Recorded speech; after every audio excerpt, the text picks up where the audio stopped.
A convict is on the loose and a manhunt ensues after the warden is found dead in his office under highly suspicious circumstances. It is suspected the convict can walk through walls. Even if they find him, will they be able to catch him? This is not happening. This is not happening.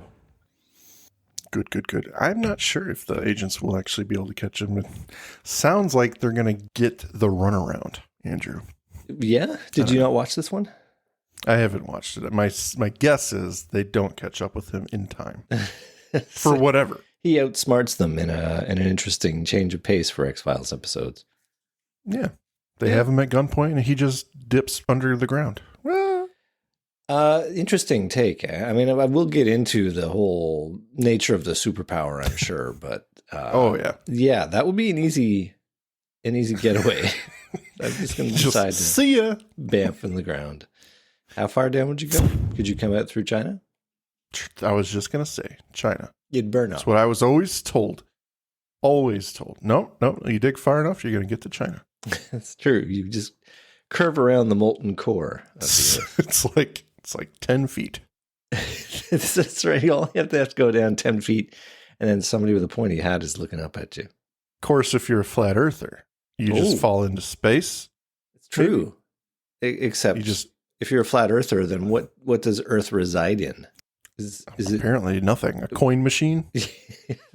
Is the sky just a satin cloth with it is. It's a projection. Yeah. The sun and the moon are projections. So the Earth rests upon something? Question mark? A table. It must be. Well, I like Terry Pratchett's thing with the Discworld, how it's resting on the four corners are resting on an elephant. There are four elephants, and they are perched on the back of a giant turtle, and the turtle swims through space. Oh, absolutely. I think it's pretty logical. Totally believable. Yeah. Totally believable.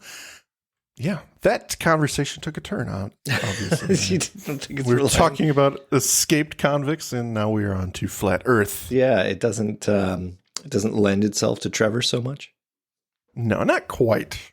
I mean, I could see how you get there given this guy's intelligence. Yeah, true. But, today we're talking about Trevor, Season 6. Episode 17. Episode 17, yeah. Closing in on the end of Season 6. I can't believe we're here. You can see it on the horizon. Yeah, it's unbelievable. Yeah, it's a neat episode. I actually quite dig this one. And ironically, I was surprised. You thought I wouldn't. Yeah. I thought you'd have, well, I'm sure, let's be honest, you'll have something to say. But I honestly thought I was giving you, of the pair of episodes, I was like, Andrew would love this artsy one called Milagro. But we'll see what he chooses here.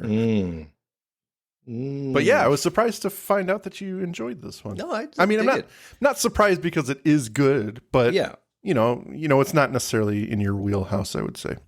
It's a monster of the week, and it's a capable one. I would say it takes the best elements of Vince Gilligan's writing and extends upon it. And it's interesting because it's written by some one-shots, Jim Guttridge and Ken Harlil.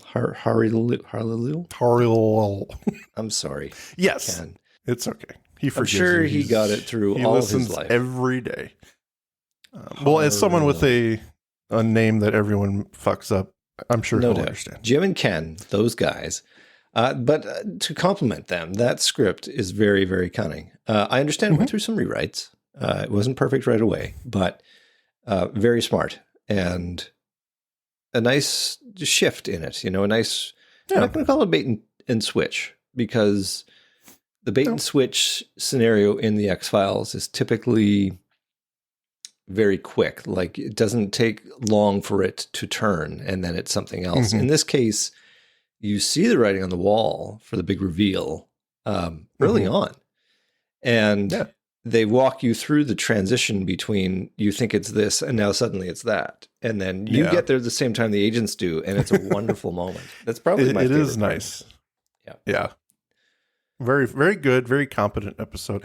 I know we're verging on final thoughts, but I'm excited to get into this one because it's just a good time. It is. It's a nice little one-off. Worth noting, Ken of the unpronounceable last name was the property master on the X-Files when it was in Vancouver.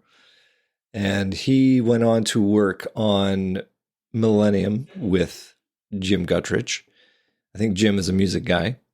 And the two of them talked X-Files and came up with a fun little story. And then they ended up pitching it and they took it. So good for them. That's really quite something. I think so. Yeah. Well, what do you say we get into this one, Andrew? Oh, I'm ready. I'm there. The kind people are ready to hear about an escaped convict. Classic chased story. throughout the Midwest. Well, maybe a couple states, but whatever. We open, Andrew, on Jasper County, Mississippi. The long barrel of a security officer's shotgun pierces through the dusty winds of Jasper County. A flatbed truck rolls into the Division of Corrections. The inmates rush to offload the materials in the storm. They take the sheets of plywood and board up the various buildings on site. Two men, Pinker Rawls and Whaley, put one up. Rawls focuses on the job at hand, pounding nails in as fast as he can, while Whaley complains about the storm, yelling in the loud winds. He wants to dig a hole. There's no point in doing this. When Rawls doesn't respond, Whaley asks for some support in his complaint. Rawls simply tells him to shut up, hold still, and Whaley doesn't really appreciate that. He begins mocking Rawls and calls him a bitch. Now he starts antagonizing him more by shaking the plywood violently so Rawls can't continue boarding up. Without hesitation, Rawls takes a nail, puts it in line with Whaley's hand, and when he's not looking, slams his hammer down, effectively nailing him to the board. Whaley screams in agony. The nearby guard aims his weapon at Rawls and gets him to stand down. Rawls has now been brought into the warden's office by 3 officers. When asked for an explanation, Rawls simply says that Whaley pissed him off. But the warden dismisses it. Who the hell doesn't? He tells the officers to box him. This terrifies Rawls. The harsh punishment includes putting him in a box outside, barely the size of one man. And right now, with the storm hitting, it's certain death. The warden's order shocks even one guard who tries to get him to reconsider, but the warden stands firm and says he can't control acts of God. We see the padlock slam shut on what is essentially an outhouse. Rawls screams bloody murder, begging for help. We see the box, rickety, shaking back and forth in the wild winds. After the storm, the inmates and guards are wandering the area looking at the destruction. The guard who stood up for Rawls sees what's left of the box. Virtually nothing but a small cement base and some thin metal posts. He heads to the warden's office and knocks. No answer. He fishes out his keys and tries to step in, but the door is being blocked. He pushes it open a bit and sticks his head in. When he looks down, he sees it. The warden, dead, bisected. His legs lie a bit away and the torso is against the door. The wounds aren't bleeding, though. They're black as if they've been scorched. One clean cut. Credits. Ooh. Oh, boy. Wow. Oh, boy. Well, that's a heck of an open. The superintendent, is essentially passing sentence on right in that moment. Judge and jury of this guy's life. I gotta think that's a choice. That's an interesting choice you've just made there, sir.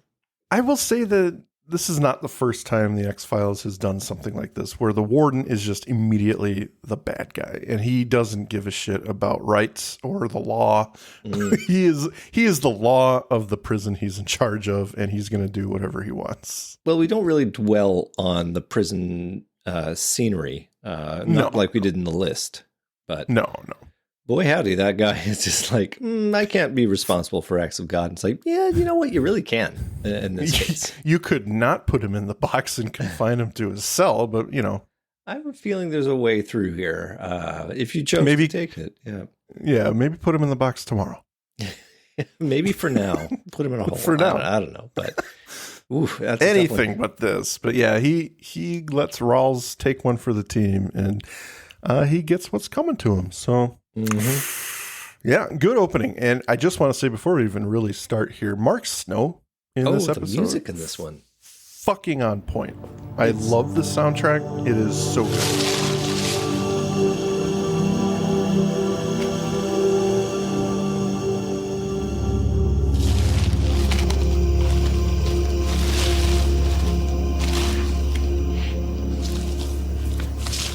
we arrest David Copperfield? Yes, we should, but not for this. It's unlike anything we've heard from Mark Snow up till now. Like, he's got to be challenged, right? Every episode, he's like, well, I either go back to the well and use some of the tried and true things I like, or is it time for me to invest in some new thing I've been thinking of? And this is clearly a case, and it's really effective. We have some clips that have it in there. The synth that he uses is just so mood setting because it's a darker themed episode, and there's definitely no real humor in it aside from the opening scene with Mulder. There's some unsettling stuff going on in this episode, and I think he just captures that vibe very well with the synth. Yeah. Absolutely. No, it's a great one. I mean, you know that it's Rollin, or that it's Rawls. You just need to know how. Exactly. He's the only possible candidate for this murder. Right. This, by the way that the plot has constructed. So it becomes an episode of how does he do it?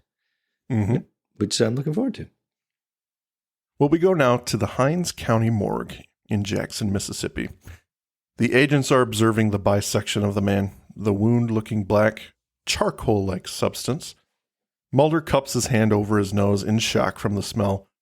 The two just stare at it in amazement. This is Raybert Fellows, superintendent of the correctional. Not a drop of blood was found in the place. Scully suggests maybe he was killed somewhere else as she picks at the charred remains.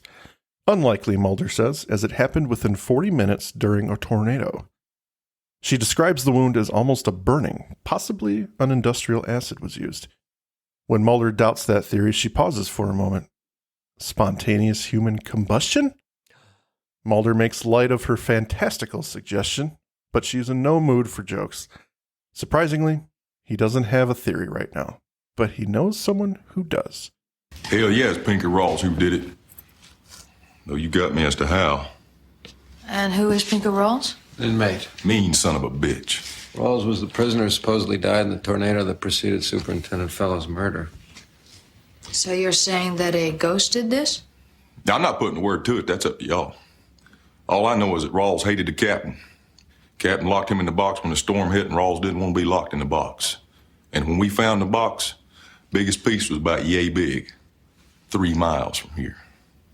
Now, this whole place was locked and boarded up tight. No man got in here. That's all I'm saying. That's up to y'all. That's up to y'all. I love this guy's voice. I He's so love good. his voice. This is Ed Corbin, and his accent and deep voice is just soothing honey to my ears, Andrew. Fun character. He doesn't have a huge role, but he makes an impression. Does he come back in any other X-Files episodes? Or no, he doesn't. This is his one and only. What a shame. Unfortunate. Well, after he leaves, the agents get to discussing theories and investigating. Well, I should say Mulder gets to investigating while Scully just stands there. They discuss theories, and Mulder scans the room, knocking on walls and trim, not missing a beat in the discussion. Scully posits that spontaneous human combustion, what small documentation exists, claims that climatic conditions play a role. Maybe this wasn't a murder. A tornado would fit the role. Mulder continues banging on the perimeter of the room and gets to the area on the far wall. He does still think it's murder. As Scully questions how that's even possible, Mulder finds something. From one knock to the next, we go from hard wood to a soft thudding. He locates it by a window. Gently, he presses just a little bit harder. His finger begins to poke through. Sunlight creeps in from the outdoors. Then he goes for it, shoves his hand through the wall completely, as if it was decayed and ready to break this whole time. Scully comes closer to investigate as Mulder quips. Termites? Hey. Hey-o. It's a cool effect. I gather that is just cement. It looks like just drywall that they would have used for that. Well, drywall itself is pretty hard. I think what they did, if you don't put rebar or gravel in with cement, the cement's actually quite brittle. It is, yes. So I think what they did was they just sort of smoothed out the wall that they wanted and let it dry. And then when he, went to break it through, Kind and then of push on, just pushed on it and it came apart. And it's very effective and cheap as well, which is kind of cool. Although I kind of wish that the wall was black. Like it just looks like gray. charred. Yeah. Yeah, because the death so far has been charred. When Pinky writes with his hand on the walls later, it'll be black. So that was kind of missing, and it would have only taken just adding some paint with cement. Yeah, they definitely have a burning theme go through this episode. So yeah, that would have been useful there. I wonder what prompts Mulder to knock on the walls. And I'm not in love with it because it's like you just accept that he's doing it. It's kind of a Mulderism, but I don't know why.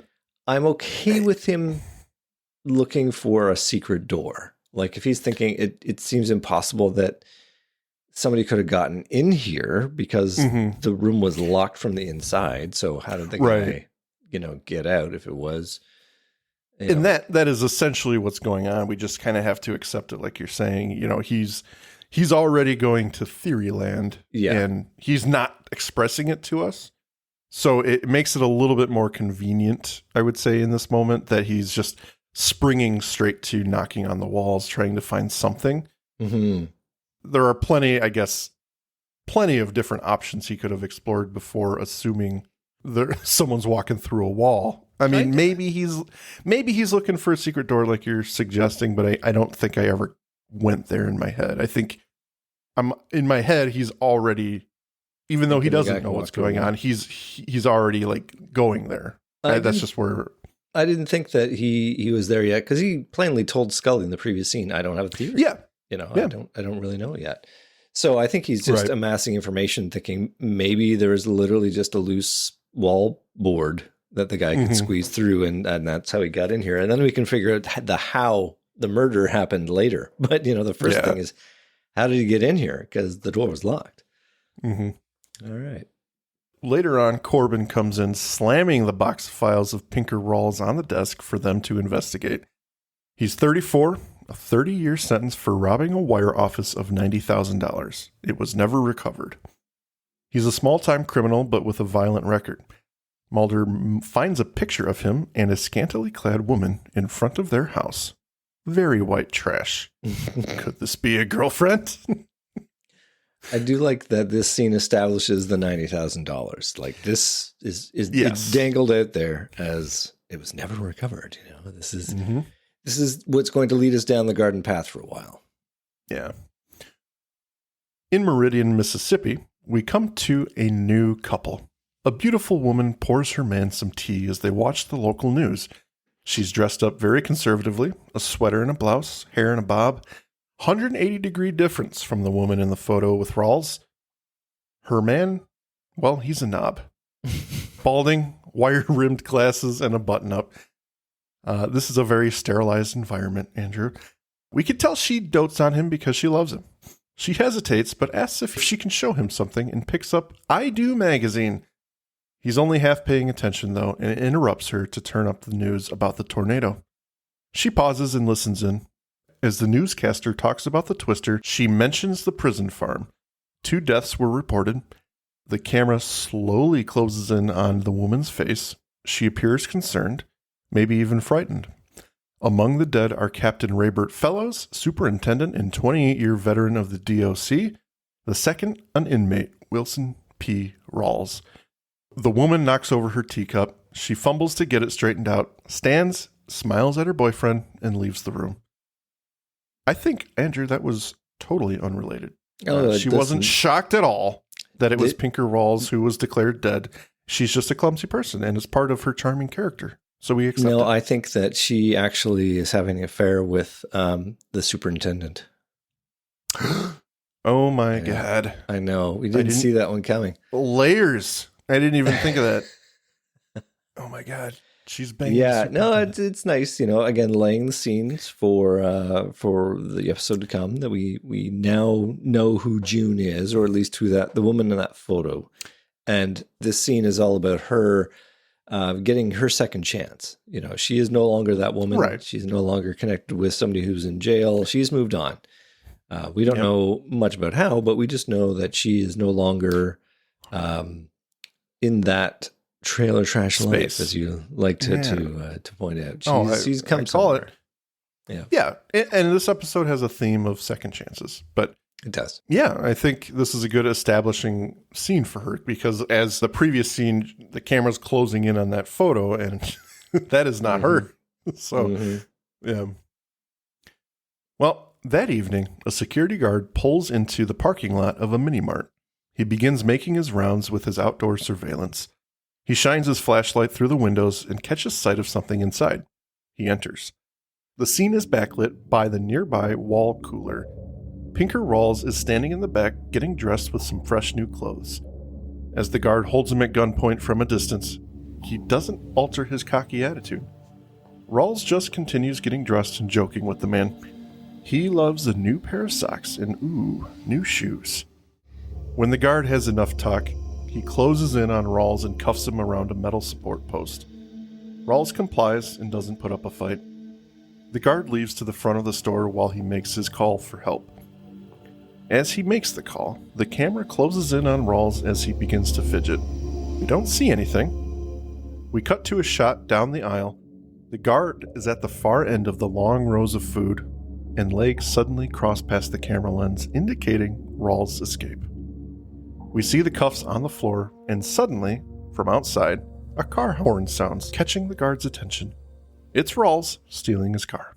Wow. So I think, and I didn't even think about this during the show, but I think the writers are trying to make us think that he's just good with locks. You know, he was able to unlock the lock of the solitary confinement cell, and now he's able to unlock the handcuffs.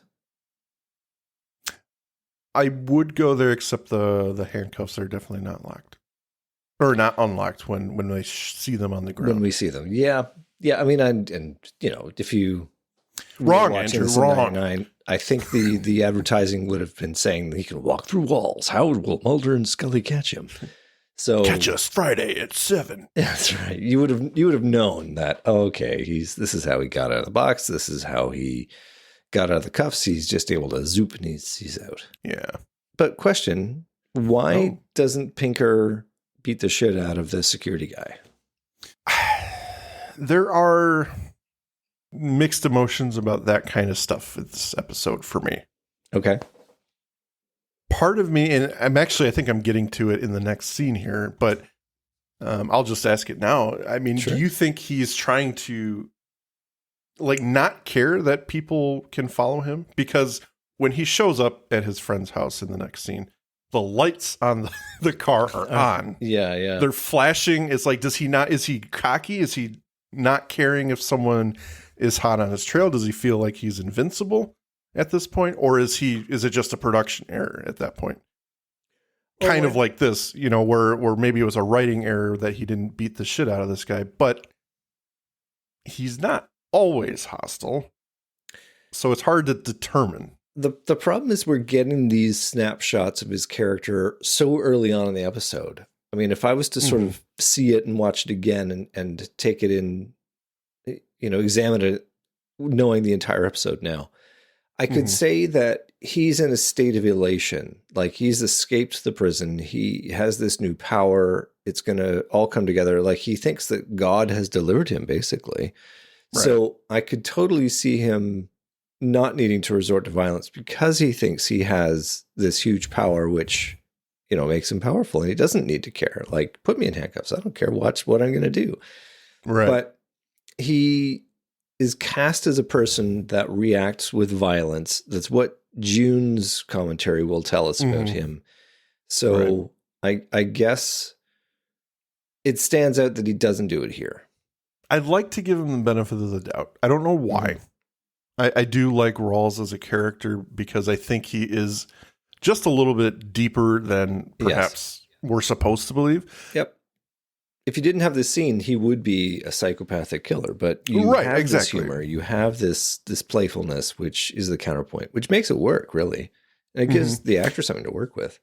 Absolutely. And I think, honestly, Rawls, in my head, my mind canon is that he's, like you're saying, he's very happy because he's got this new power. He's getting where he wants to go. He's using it at will, but he doesn't need to kill this guy. This guy's not hurting him. Yeah.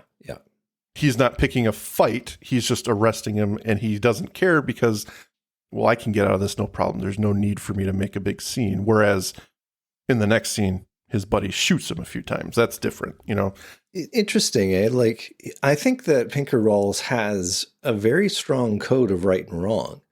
Mm-hmm. And I come back to the story that June tells about, you know, he gets cut off by a guy, and then Pinker follows him for 60 miles and beats him with a picket. Mm-hmm. And I think that's a case of, no, I'm in the right here, and I need to cut punish me you. Off. Whereas this security guy is doing his job. You know, Pinker knows he's in the wrong. It's just he now gets to shove the security guy's nose in it that you can't really stop me. Right. I totally agree with that. Yeah. Interesting character. Really interesting character. Yeah. Well, now a crime scene. The lights have been turned on. The agents arrive to Bobby, the security guard. They show him a photo of Rawls, and he thinks he can confirm it was him.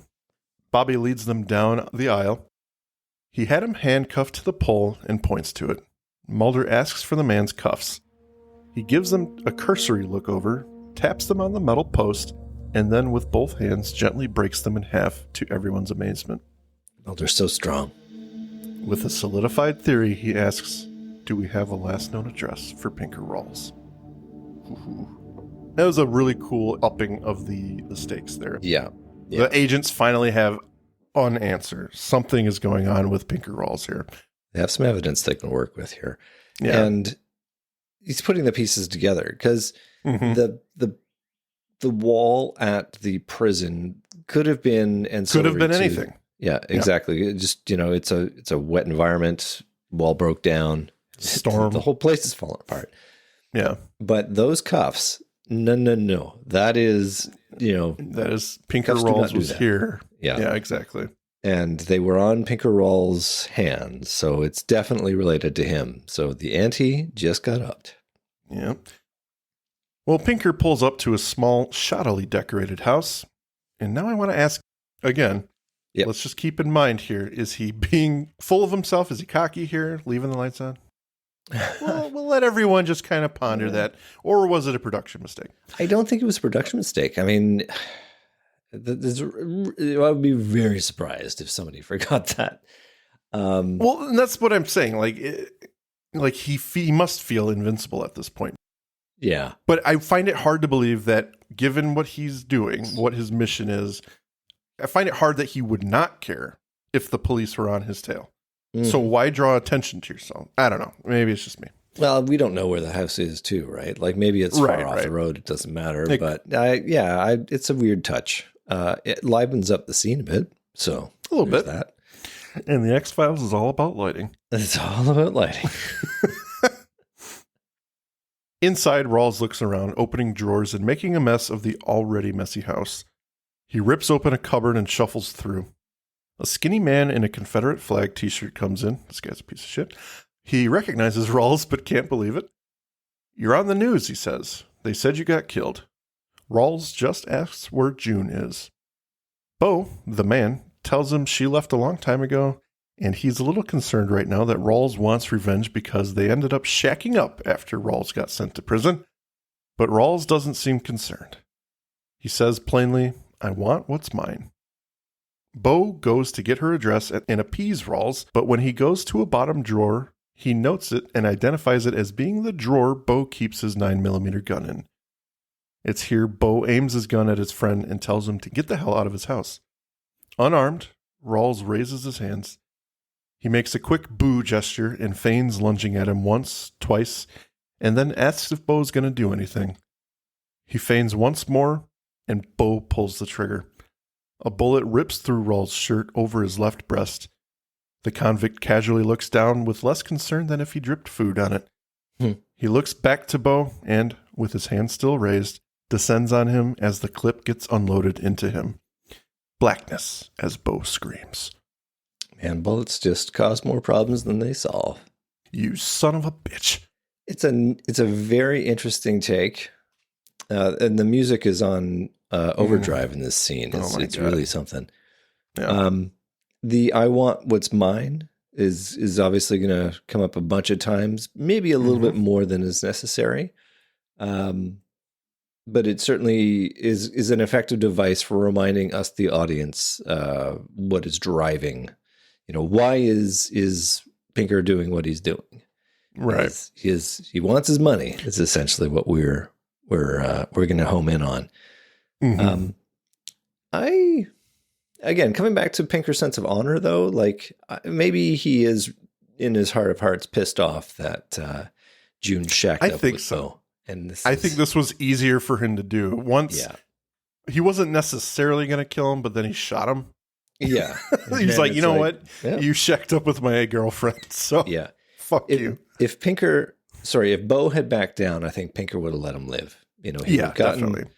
He would have tried. Well, I guess maybe Bo doesn't have the address. Maybe this was just a feint for him to get his gun. He didn't feel safe. Yeah. Yeah. That's my guess. Could very well be. Well, the next day, this, of course, is a crime scene. The agents roll up.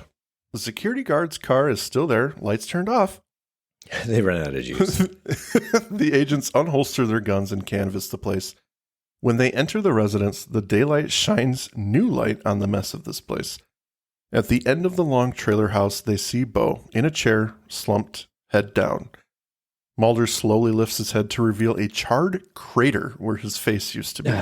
That's horrible and brilliant at the same time. Like, you can imagine how that is. Oh, if only they had made it hand-shaped, Yeah. That would have been great. That would have been amazing. Well, Mulder wipes his hand in disgust and grabs the man's wallet. Scully's dumbfounded. She notes the gun in his hand and shell casings everywhere, but there are no bullet holes. By the end of the scene, they determine Rawls used to live here, looking for something, maybe the money. He finds the photo of Rawls and June. He thinks he was looking for her. Scully makes a call while Mulder continues to scan the trailer. In the front wall, he sees 6 black bullet holes that look as if they've been scorched. He uses a pocket knife to take out a bullet.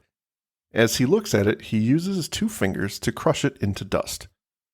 Later, when more officers arrive, Mulder is investigating the baggie of bullet fragments, and Scully joins him.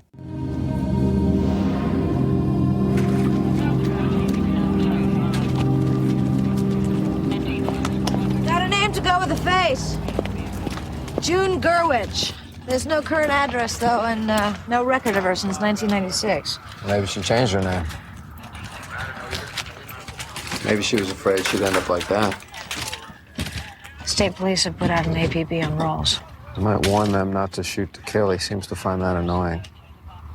Look, Mulder, even if those were bullets... They are. It's just that their composition's been changed, just like the handcuffs and just like the prison wall. Even if these were bullets, there is no way that they could pass through Rawls in the way that you're describing. Not without leaving him sprawled dead on the ground for us to find. I think they just went right through him.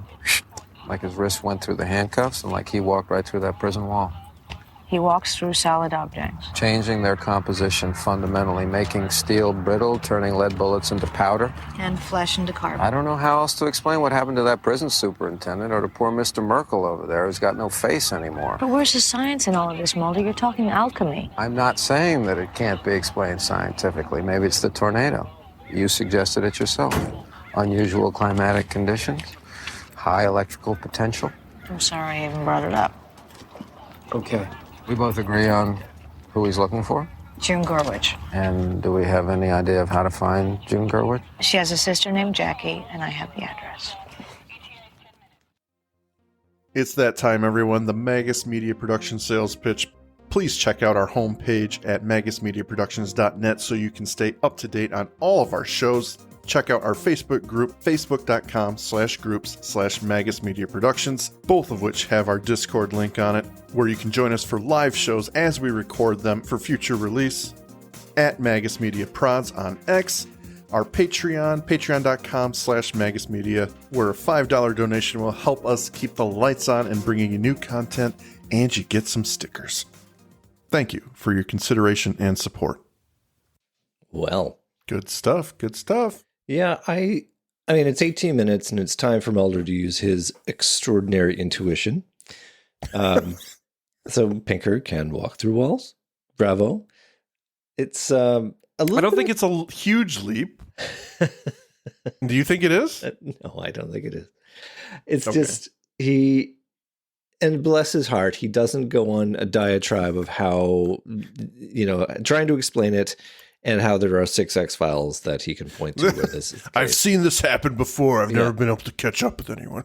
Yeah, he's actually, and I think this is a nice point to discuss, which is how they're kind of fusing the characters a little bit, or slightly altering the perspectives of Mulder and Scully, in that Scully is a bit more open-minded. She even brings up the idea of spontaneous human combustion, where, season 1 pilot Scully, that would never occur. Never, ever. Exactly. And Mulder isn't quite so sacred, in his beliefs that it has to be this. And, he is outright saying, I don't have a theory. I don't know how to explain it. But I mean, look at the evidence, right? This is the Mulder I love, because he's open to suggestion, number one, as is Scully.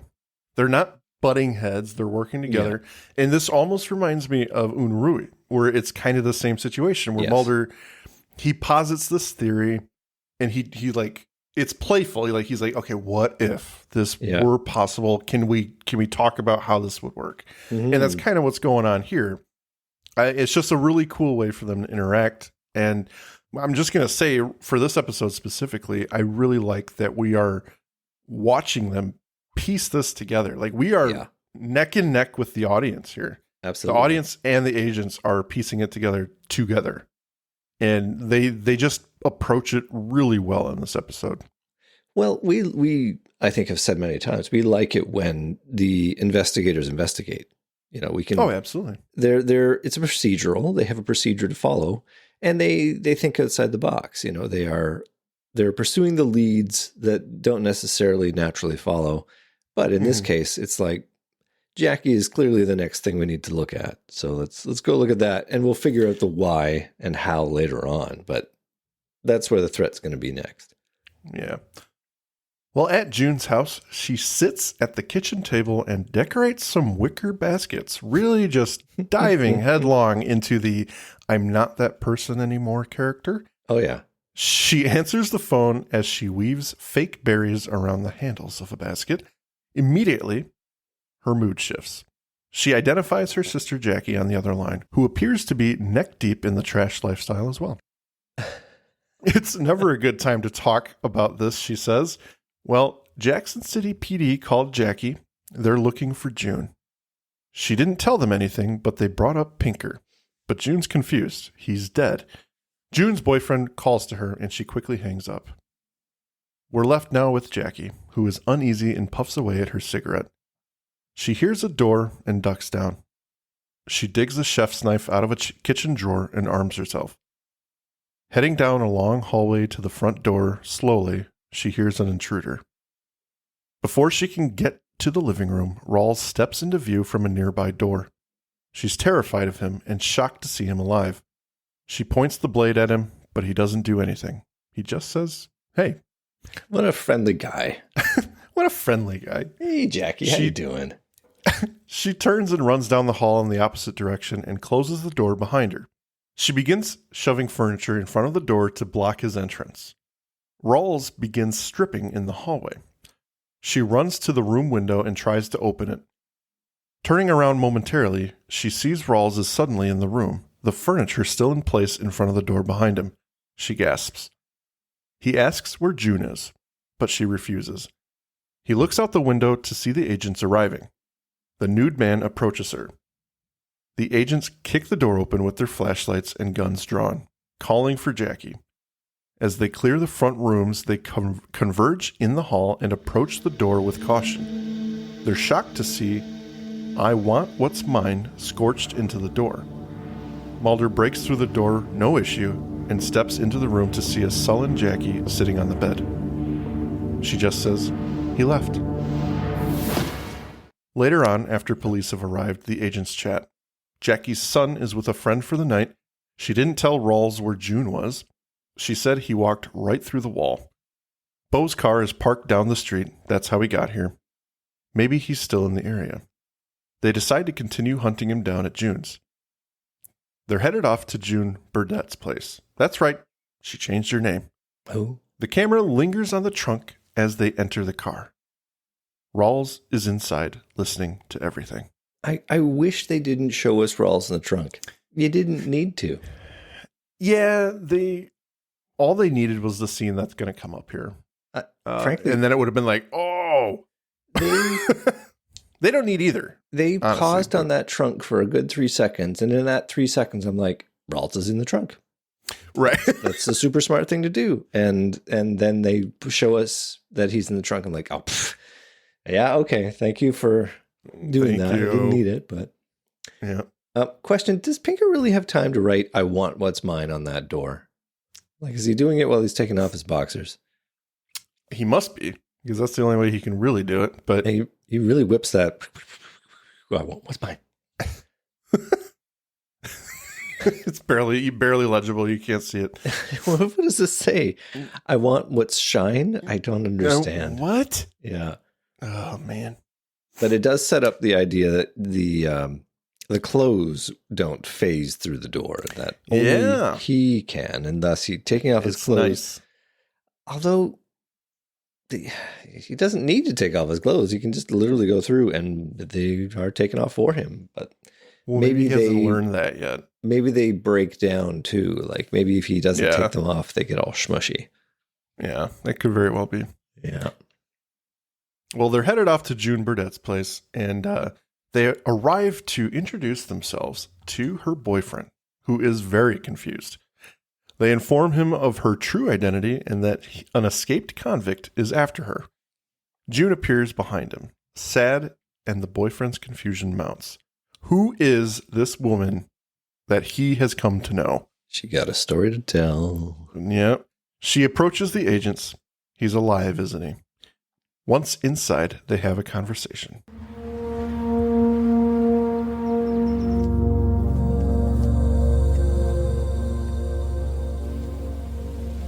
Jackie, she and her son? They're fine. Who is Rawls to you? A mistake. Biggest one of many. We live together. Are you sure you know who you're looking for? I remember one time this guy cuts Pinker off on the highway. I mean, just cut him off, kind of thing that happens to everybody every day. He followed this guy for 62 miles, right over the state line, 62 miles. Me pleading with him the whole way to stop. Follows the guy up to his house. The guy gets out of his car smiling. I mean, he doesn't know what's coming to him. Pinker pulls a picket off a white picket fence and cracks that guy's skull open with it. He's not going to stop. What does Rawls want? The money? 90,000 from the Bay St. Louis robbery? I didn't even know about that till they came to the door to arrest him, okay? I mean, Pinker was already in prison before I found that money. By accident. So you took it? Eventually, yeah. I thought about it for about a week or two. Where's the money now? Put a down payment on this place. Bought a couple sofas. Chintz curtains. PC for Robert.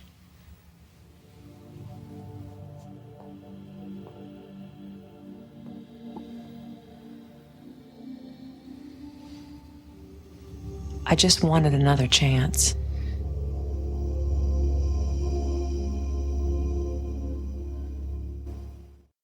Second chances, the episode. Well, Robert is none too happy. There's a lot of lance glances cast by Robert He is, at this point. This guy is such a chode. He's about to get written out of the episode, so that's fine. The agents head back to the car, and Robert protests being under witness protection. He didn't do anything to Rawls. He's got somewhere to stay. She took the money. Just let him go. And the agents look at each other and relent. He takes his shots at June and essentially ends their relationship like the pussy he is. He's doing the best thing possible for himself. If he doesn't take this course, then he's going to get a white picket fence to the face by Pinker Rawls. I just think it's so shitty. Like, I would hope, and I'm obviously wrong, but I would hope he cares about this woman, right? So he's just going to leave her to the convict, save himself. So and we don't whatever. don't get to see Trevor Part 2, where Rob spends 3 months drinking heavily and realizing at the end that he's made a terrible mistake.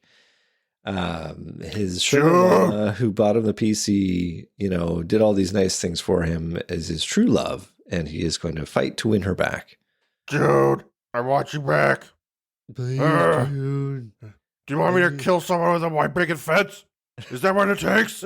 I'll do it. I love you, Jude. It's a complicated story, but a good one, no doubt. And it turns out that Rob can walk through walls. So, yes. Well, it's important to note that before this conversation, Mulder unlocks the trunk before the boyfriend even goes on his rant. But he doesn't look inside. He's distracted by his little whininess. Mm-hmm. And when the conversation ends, he takes June's suitcase, plops it in the back, and when he closes the trunk, he notices a large crack form in the fiberglass. It's been weakened, Andrew. But how? Yeah, well, I don't know. Well, we're going to find out in a second here. He passes June off to the officers nearby and commands they have a guard on her at all times. Inside the house, a naked Rawls searches frantically. He hears the agents coming back in. Mulder has his gun drawn and enters. Rawls has disappeared. Mulder begins casing. He eventually comes to a bedroom. Scully has found another message burned into the wall. As they take a moment to investigate, Mulder notes the markings stop abruptly at the mirror on the wall. He calls Scully over to give her an advancing theory. Rawls is scrawling these messages with his finger. His finger has been stopped by the mirror, and he asks her what prevents one solid object from passing through another. Electrostatic repulsion, electrons repelling one another like magnets. He surmises that Rawls' ability may have something to do with electricity. What would contain it? She says resistance to electric current, like glass. His finger couldn't pass through this. She plays along. Even if you're right, what's worth all of this effort? An old robbery? If he can do this, why doesn't he just rob a bank? Mulder thinks for a moment. It's not about the money. It's never been about the money. He turned this place upside down looking for something, and Scully has the answer for that. She found a lien on unpaid medical bills in 1992, and they're June's. She has an ICD-9 number, diagnostic code meaning pregnancy. 7 years ago, after Rawls was sent to prison, and Scully finishes Rawls' riddle. I want what's mine. He's looking for his child. Oh my God. Big reveal. That's actually a pretty good reveal. It is actually a very good reveal. No one saw it coming. They've given us the through line that it's about the money, and then they are giving us what the actual through line is, or what they think the through line is. Yeah. They even ask June when they're interrogating her, why is he coming after you? And supply her with the answer. It's about that money that, the money was never recovered. Did you find the money? And then she gives them what they want. But it's great because they're giving us the answer that we are expecting. That's right. And the agents are expecting it too. So that's really good writing that, we've already got this answer. So let's just get it out of the way. That's what we think is happening. Yes. And it fills out the scene quite nicely, but then boom, this happens. And this is like, now, could Pinker have gotten a little bit further by saying, I want my son instead of I want what's mine? Well, that wouldn't be very cryptic, Andrew. That would not make for a good episode. It wouldn't provide the same artistic apex that the story is giving us right now. Yeah. The title of the episode would be Trevor, my son. Trevor, the thing I want, which is mine. Trevor, the thing I want, which is mine. That's what the episode should have been called. Related by blood, man. Well, in her protective hotel room, June watches the news about Pinker. He continues to elude police. She wants to call her sister, but the officer guarding her doesn't let her. The lighting sure makes the room look cool, but damn, Andrew, they don't like lamps in this show, even though there's one right there. When you have a perfectly good stream of light coming into the curtains, why do you Coming need to through the ruin it? blinds. Why do you need to ruin it with a lamp? I know. Well, frustrated, June grabs her purse and lights a cigarette to the officer's protest. This is a no smoking room. She tosses the cigarette, and when she does so, the camera looks up at her from below, and in the back, we see the ceiling begin to protrude slowly as something is coming through it. We then see a hand grasp the wood truss, and Pinker's face descends from above. Commercial. It's like he learned from the alien. Yeah. Always strike from above. How did Pinker find out where June was stashed? My guess is that when the agents went back into the house, obviously he escaped. Yeah. But then he noticed that the cops were taking her away. That's not hard for me to believe. I mean, it is a little, weren't you in the house when they, but, I can believe it. He ran behind the cop car naked? Well, yeah. No one would see it because the only thing you do when you see a naked man is to look away. No, it's not happening. No one saw it. Yep. No one saw it. This is not happening, is what you say. This is not happening. Yeah. I just wanted to say it's a nice thing that they spent just a little bit of time showing us something. Yes, how he gets through the wall. Yeah. Yeah, I was okay with not seeing his special ability up until this point, and I'm still okay with it. If they didn't show us anything, I'd still be okay with it. But the fact that they took the time to give us just a brief glimpse here was really appreciated. Yep. I like this one in particular because whatever I was viewing in my head wasn't this. So it's really cool. And it looks like they just... It's a very simple effect. You just have some latex and you're pressing through it. Exactly. So you see the darkness of the hands, but yeah. Yeah. And they wanted I guess the writers, maybe producers as well. Kim Anders directed this, so I'm sure it was, or was it Kim, or was it Rob Bowman who directed it? That's a good question. Hold on, I've literally got the note right here. If I just freaking go back, Rob Bowman was the director on this one. So, and he's known for his innovative technique. But I gather they wanted to, in the final fight scene, they wanted to have a scene where Pinker is running through the house, literally through the walls of the house. Mm-hmm. And there probably would have been some CGI necessary for that, like to show how he does it. Too expensive, they cut it. And I don't think it's not necessary. No, they actually give us quite a bit by the end of this episode. And it's really appreciated the way they approach it. So you see everything. The latex on the ceiling here and just kind of pressing your hand over it. That's really all they needed. And it was really cool just to get that half-second glimpse of it. Absolutely. The hotel is now a crime scene. The officer is dead, gun in hand. Mulder steps over him to view his body. Officer Collins put up a fight, but it wasn't enough. He took June. Rawls stole a station wagon and headed south. The agents are now at a loss. His goal is to find his son, but he was adopted. We'll have to go through state records in order to even attempt to find him and catch up with Rawls. Time is not on their side. Mulder ends the scene asking for a special issue equipment. Ooh. Is it a uniform made of glass? Is it a wetsuit made of rubber? It is.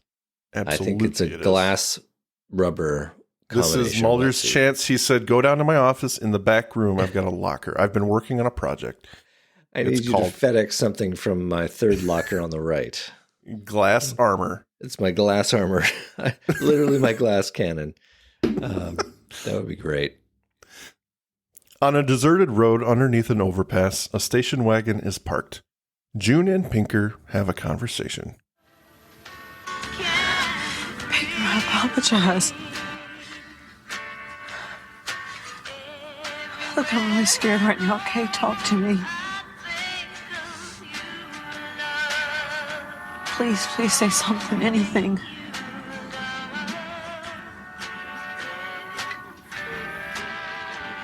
Look, I'm sorry about the money.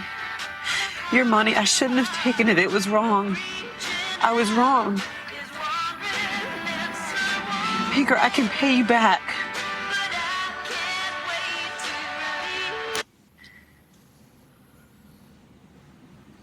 What was it? What'd you have? dumb bitch. You don't even know what I'm talking about. What'd you have? Was it a boy or a girl?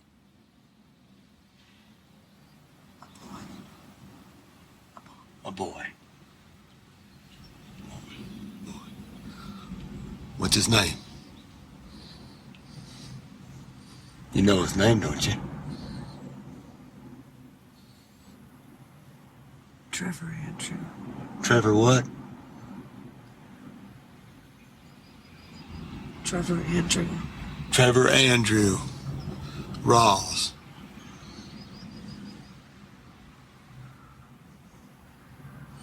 You never were gonna tell me. I'd have gone to my grave never knowing. But years later, 1,000,000 to 1 shot. I hear on the farm from a guy who knew a guy who knew a guy. You know what that means?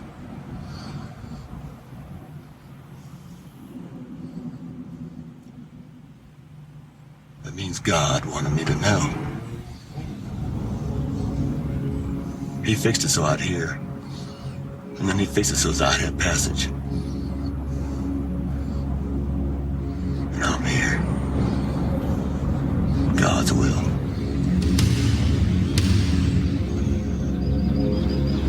What do you want with the boy? He's my son.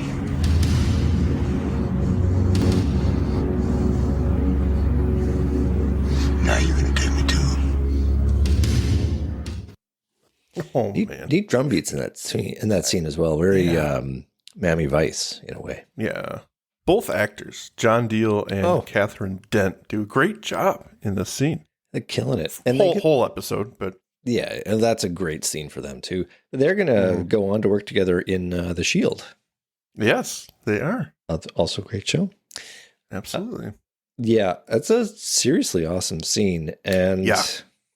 And you really feel like he could just explode at any moment. So she tells us she's afraid, but you don't need her to say it because she's wearing it. She's wearing it, and her description of him earlier to the agents, they make Rawls into this character where we're actually waiting for something terrible to happen, something violent. Mm-hmm. And he's just sitting there, just staring forward, and it's got this lightning effect where you're waiting for the crash of thunder, but it never comes, right? Yeah. I don't know. I just really like that scene. The God angle is interesting at this point. Mhm. I'm not sure I'm glad they didn't delve into it further. I'm glad they didn't make him suddenly a religious fanatic. But He's carrying around a Bible. yeah, that's right. Everyone will atone for their sins. Like Everybody has sinned, and I will redeem you by burning your face off. I actually kind of just like that it was a small little bit of business. It's believable. People in those situations in prison definitely are more willing to accept something as a sign. Yeah. Southern, obviously Bible Belt here. I think that's a very common thing. And it makes sense that he would leap to that conclusion, even if he wasn't necessarily a religious man beforehand. He's certainly not going to find the science angle that Mulder and Scully might He's find. not going to try to understand the power. No. He's just going to accept it as a gift from heaven. Yeah, it's basically a miracle for him that he heard about his son and that he was given this opportunity to escape and exact vengeance on the people that have wronged him. Have lied to him. Yeah. They could have really played up the angle of, God gave me this opportunity. So basically I am totally allowed, I've got license to do whatever I have to do. Because he set it up and proved me wrong, people. Well, the agents are having no real luck finding out birth information, just that it was a live birth. The officer on scene comes in and hands Mulder a small white box. He opens it and examines the contents. Shotgun shells. He informs Scully they're riot slugs, rubber. Getting nowhere, he hangs up. No official files in any state. Scully guesses maybe the son is with a friend or relative, and the camera closes in on Mulder as he looks up at her. without words, Jackie. Oh, favorite scene of the whole show right there. Yep. Just that. Don't need to say anything. Don't need to have them say anything there. Just you see them realize, you realize as well. All the pieces have come together. Really. You love the good eye talks. I do. Communications with a look. I do love good. that. That's very good. 2 toy cars smashed together on the kitchen floor at Jackie's house. She's making dinner and asks him to wash up. A knock at the door calls her away. She opens the front curtain to see it's June. She then opens the door. June just apologizes. Pinker presents himself, dissatisfied that Jackie didn't tell him Trevor was his son the last time he was here. He shoves June into the house, asking where the boy is. Then he sees him sit at the table. He tells Jackie he appreciates everything she's done and that she's a good mother, better than others. He looks at June with accusing disgust. He moves into the kitchen to see Trevor. And for the first time, we see Rawls unsure of what to do, even glancing back at the frightened women as to take suggestions as to what he should be doing. But he strikes up conversation about dinner with the boy. When the boy acknowledges June as aunt and she responds, Rawls loses it. He grabs June and shoves her into the nearby pantry. Furious, she would acknowledge the son she gave up. He commands Jackie to feed Trevor his supper. He calms himself and tries to ease Trevor's fear. Rawls tells the boy he won't hurt him and sits him down at the table. Jackie moves by the boiling pot of dinner as Rawls talks to Trevor some more. The boy is visibly scared. He introduces himself and says, "You can call me Pinky." Nice name. We're going to take a long trip. Jackie tries to interject but is shut down. June just listens in quietly from the pantry. Jackie, under the direction of Rawls, tells Trevor to go pack some things. She begins steeling herself, a shot of her hand grasping the pot handle. Rawls is still at the table. He says he's a good boy. He looks back nonchalantly, and Jackie takes this opportunity to fling the pan full of chicken noodle soup at Rawls, and he doesn't flinch as we see the liquid pass right through him and splatter onto the windows behind him. Well, that was dumb. He stands up. She then clocks him over the face with the pot, actually making contact. He falls to the ground. She calls for Trevor to run, and he listens. She hits Rawls once again and tries to run, but he grabs her ankle and trips her. He punches her on the back of the head and knocks her out to pursue his son into the yard. Okay. Before you get into the rest of this chase sequence, I think we need to cover some stuff because it's a really great scene and I don't want to interrupt you later. Absolutely. I do love this scene of Pinker trying to be trying to connect with Trevor. Yeah. But absolutely. This is so far outside his wheelhouse and his, when June says something and he recognizes this is not your moment, you are ruining my moment, and I'm just going to shove you into the pantry and get you out of the way. Yep. That explosion is the real Pinky. And right. It's a well-crafted little moment because it's so tense. He could fly off the handle any minute if Trevor doesn't perform. It doesn't do what Pinky wants him to do. And that's exactly what we've been waiting for the whole episode. Yep. That's the type of person, you hear about it in documentaries all the time. He was 2 completely different people. Yeah. Nicest guy, but then something sets him off and he becomes this monster. That's what we've been expecting from Rawls this entire episode. And he just displays it here. So, and the scene of the soup, essentially, her throwing the soup and it goes through, very well done. I had one of those pots. It's Vision's cookware. This high tempered glass, which you couldn't use on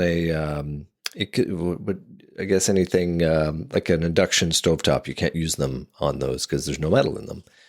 But I'm sure John Saban or somebody who's consulted on this would have been like, "Oh yeah, he's I had one of those when I was younger, and you can use it here and whack him over the face with it. It'll be great."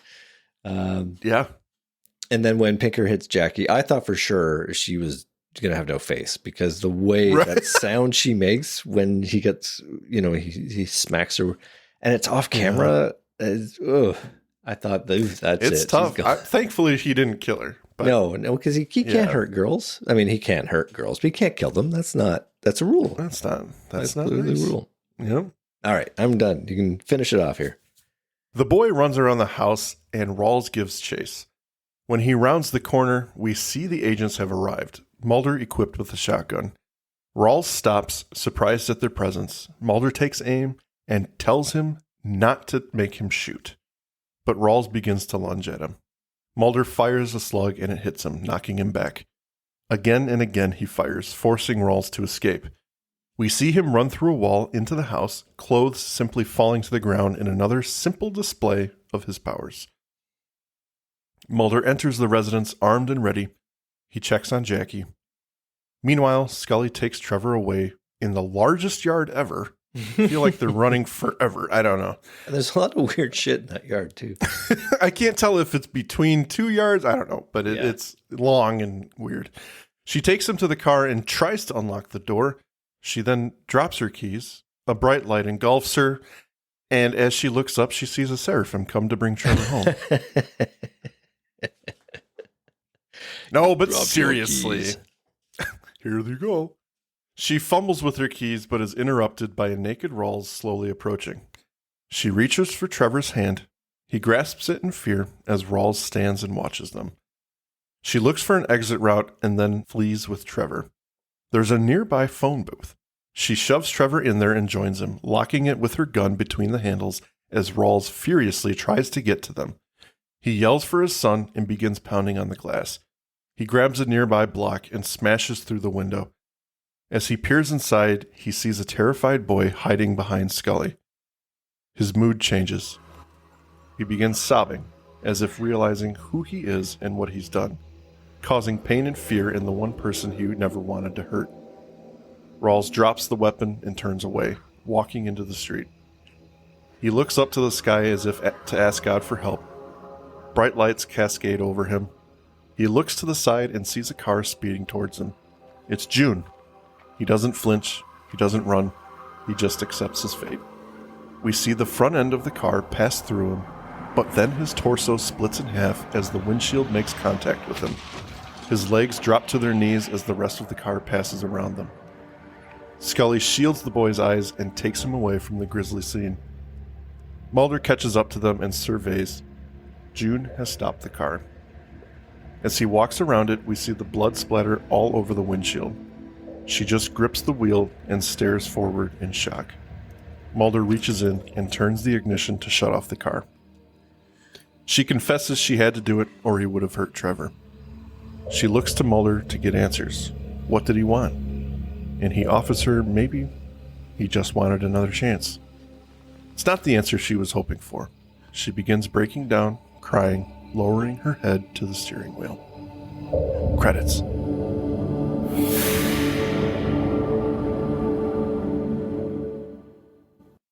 Wow. Hell of a scene. Yeah.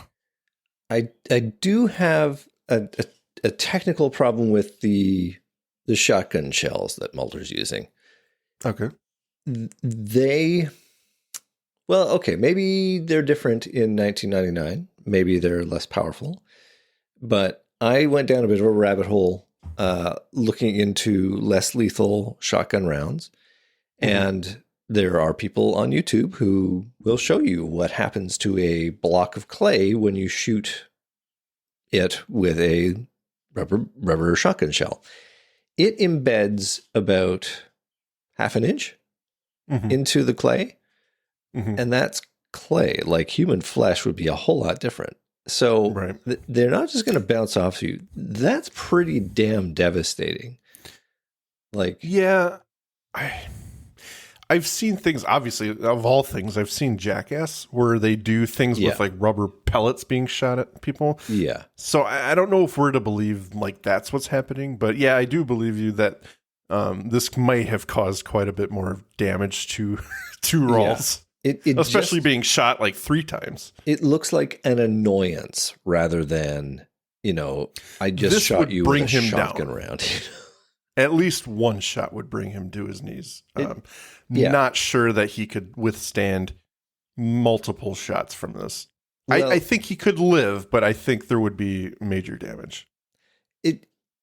The effect of the gun in that scene was to make him run away. It was to make him stop attacking Mulder and run away, and that's essentially Right. mission accomplished. I love the fact that the agent, in this case Mulder, plans to, a method for how he's going to confront Pinker Rawls. Yeah. Because That's in great. previous episodes, I Fantastic. have torn a strip off the episode for them being like, let's go find the monster with our guns and nothing with a else. net. Maybe a net. But in this case, he is actually like, I'm going to need some special equipment. Let's stop him. Exactly. Clearly, bullets are not going to do it. And that's what we've used to solve problems up till now. So I do love that. I just wish that, he'd fallen over or something from one shot. And that was enough to show us, oh no, it's serious. He cannot use his tactics against Mulder because the gun is too strong. And the phone booth thing is brilliant. I love that. Oh man. Perfect. Yeah. Yeah. And just totally a relic of its time that actually just really works for this episode. But yeah. excellent. Marvelous scene. Yeah. Now you just have to hide behind your phone. It's glass. It's glass. And then June killing Pinker with the car. What a wedding dress at the end of the show. It's like, wow. It's so dark. Yeah. So dark. I think it's very violent.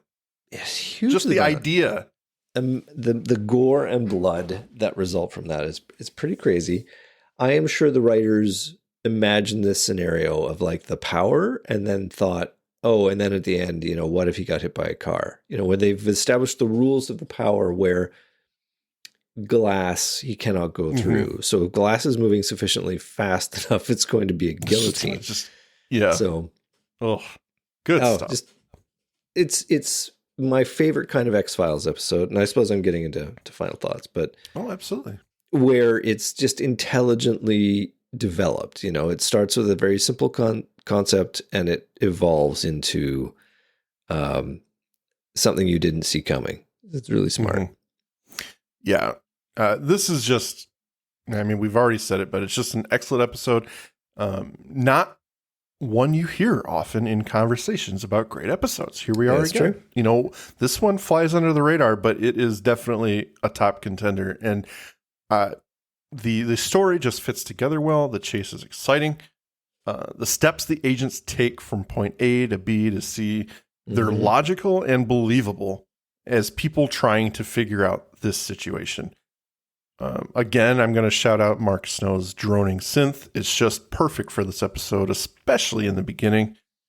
Really sets the tone for this depressing mystery that's full of fear.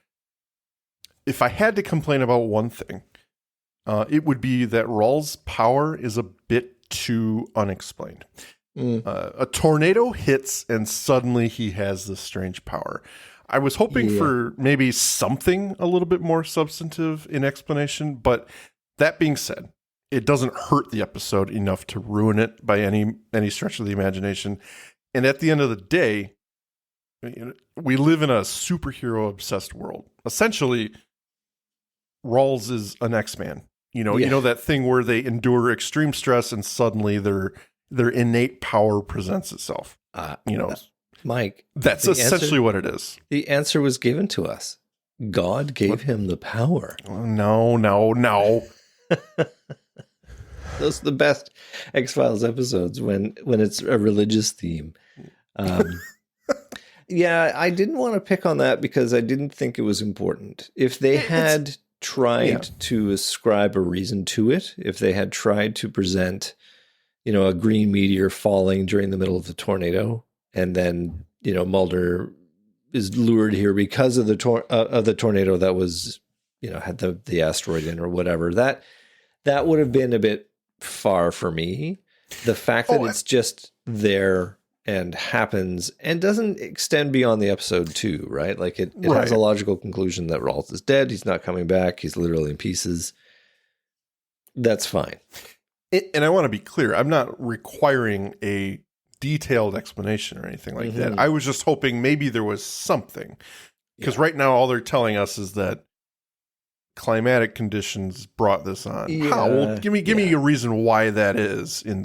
Nothing crazy. I don't need a huge dissertation of why this exists, but just I felt like it was missing maybe just a nugget of information.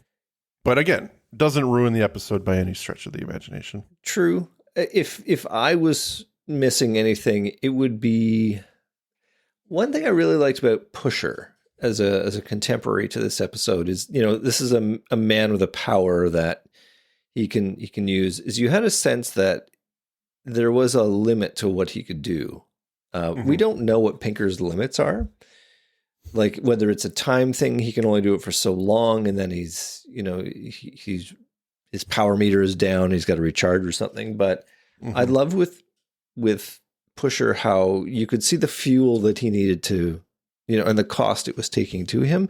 You never get that with Pinker. You just see that he has this otherworldly ability, and there seemingly is no limit to it. And he almost doesn't care that he has the ability. Which I suppose is delightfully naive. He just sees that, he has this ability. It's going to allow him to achieve his goal, because the agents nail it. It's like, if it's money he's after, like, he is going to clean out so many banks because he can just walk through and get it.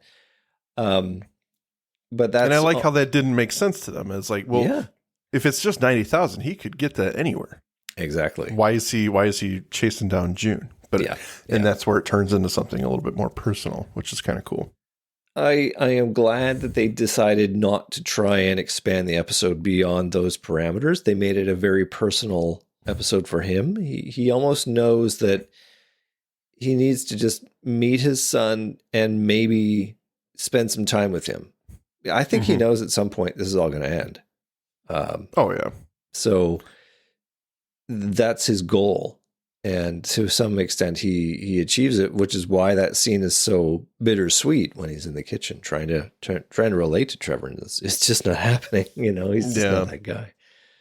And then when he resolves himself to not suicide, but you see that something has come over him at the end. When he's the one person he's trying to connect with in this whole episode is terrified of him, and the sadness washes over him. It's moving. It's like, that's intense, and that's some good writing right there. And John Deal, once again, perfect casting for this. Yeah, it really is quite brilliant. No, I really like this one, and I don't know what else to say about it. You heard it here first, ladies and gentlemen. Don't hate them all. Oh my God. Andrew actually enjoys an episode. So we're going to cut it here. Take the win. Take the W. Yeah. Well, I think that's the episode, Andrew. And that's it. In the way we do things, would you like to have the final say? I would. So, valued listeners, occasionally, I think it befits that you should, especially when there's a tornado or an extreme weather event happening, you should, from time to time, go outside and take off all your clothes and see if you can walk through a wall. Because there is scientific fact out there that suggests it may spontaneously be possible, and you wouldn't want to miss out on that opportunity. There you go. Right. Who wouldn't want to do this and have this ability? I think this is great. We should all try it. I challenge you to try it tonight. Disclosure, we're not actually suggesting you should go outside in the middle of a dangerous storm. Do not sue. Thank you for listening to today's episode. If you liked what you heard, please rate and review on your podcast app of choice. Andrew and I would be eternally grateful to you fine people for helping us expand and get the word out. Also, we've got a killer group on Facebook. Feel free to join in on the discussion at facebook.com/groups/thisisnothappeningpod and become an official member of the syndicate.